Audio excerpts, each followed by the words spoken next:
गोकुल नगरिया होली है। मोहन खेले होरी रे झूमे पूरा गोकुल नगरिया।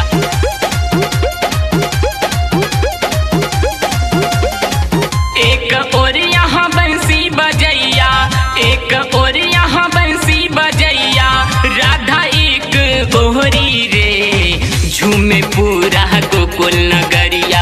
मोहन खेले होरी रे झूमे पूरा गोकुल नगरिया। मोहन खेले होरी रे झूमे पूरा गोकुल नगरिया।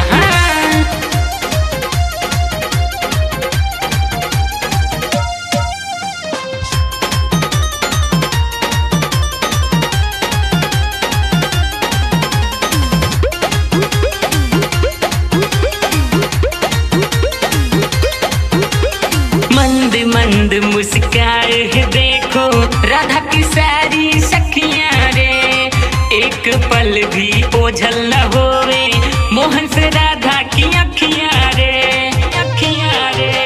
मंद मंद मुस्काए है देखो राधा की सारी सखियां रे।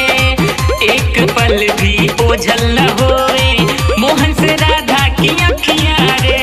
लाल गुलाल सुदामा उड़ाए, लाल गुलाल सुदामा उड़ाए, गोपी संग चोरी चोरी रे झूमे पूरा गोकुल नगरिया। मोहन खेले होरी रे झूमे पूरा गोकुल नगरिया। मोहन खेले होरी रे झूमे पूरा गोकुल नगरिया।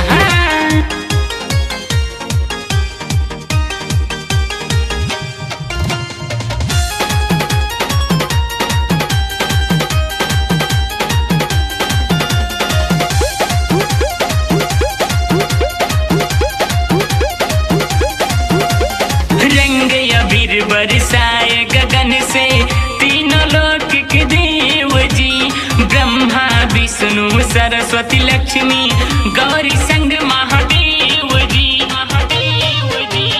रंग अबीर बरसाए गगन से तीनों लोक के देव जी, ब्रह्मा विष्णु सरस्वती लक्ष्मी गौरी संग महादेव जी।